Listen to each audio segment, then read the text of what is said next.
Is wal Bara a part of Tawheed?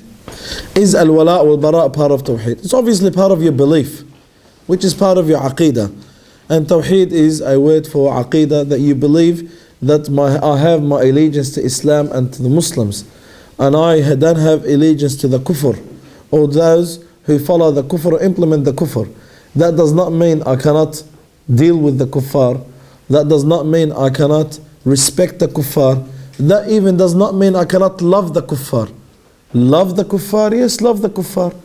Is there such thing called love the Kuffar? If your mother is a kafir, you cannot love her?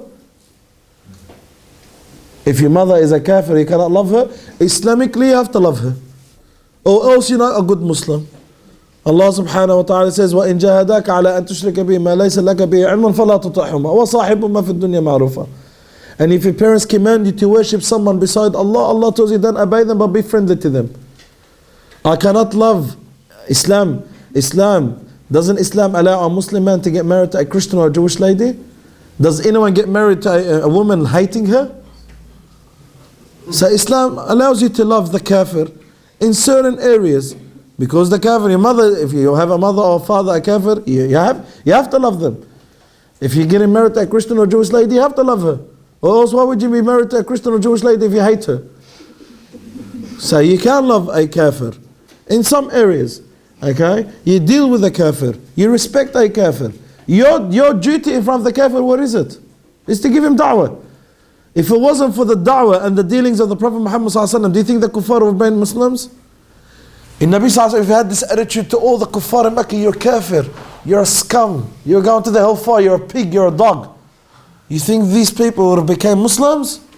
Abu Bakr will embrace Islam, Umar will embrace Islam, Khalid ibn Walid will embrace Islam. These kuffar will embrace Islam. If we have this attitude, in Nabi sallallahu alaihi wasallam, if he had this attitude towards them, would they ever become Muslims? They would never. People use the hadith saying that, but in Nabi sallallahu alayhi wasallam said there is no kufr and Muslims should be living in a Muslim country. That's when Muslims are in their peak. And Nabi sallallahu alayhi wasallam said that. He did not say that when he was in Mecca. He said that after he opened Mecca. When Muslims are in state of strength, then they could start dealing with power. But when Muslims are in a state of weakness, how are you going to deal with power and speak in a state of strength when you're not even at that level? When you reach that level, then talk about that. But you're not in that state. Unfortunately, we're not.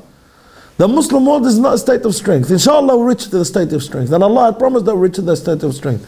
But until we reach to the state of strength, we can't act strong when we're not. And we can't implement the rulings of strength upon us when we're not. This is the reality.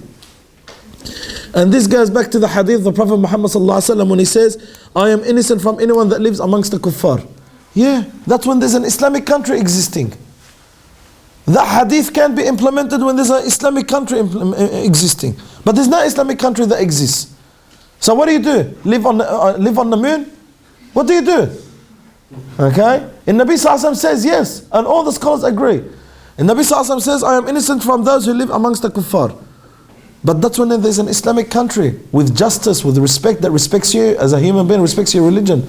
When there's a Muslim Islamic country, okay, the hadith can be implemented. But when there's no Islamic country and your Muslim countries oppress you and are unjust to you more than non-Muslim countries, where do you go? Didn't the Prophet Muhammad sallallahu alaihi wasallam send the Sahaba radiallahu ta'ala anhum when they were in Mecca? He sent them to Habasha, and he said, there's a king over there, there's a king in Abyssinia, that no one will be oppressed in his presence. Who was the Habash? Who was the Negus? Who was a kafir? Who was a Christian?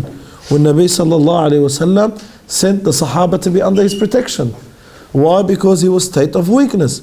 When we are in a state of strength, then we could talk about these ahadith. But at this current moment, or implement these ahadith. But in this current moment, we're not at that state of strength.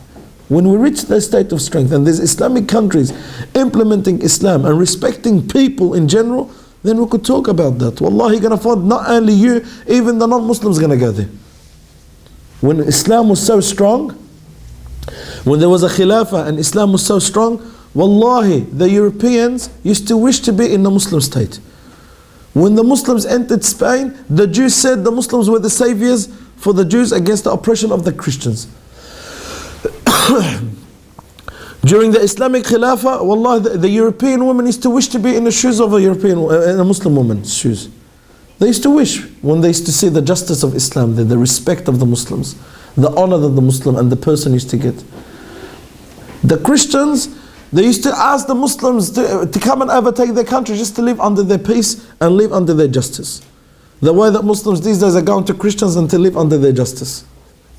Muslims leave the Muslim world because of the oppression in the Muslim world to live in the justice that they see in the non-Muslim world. It used to be in the past the opposite.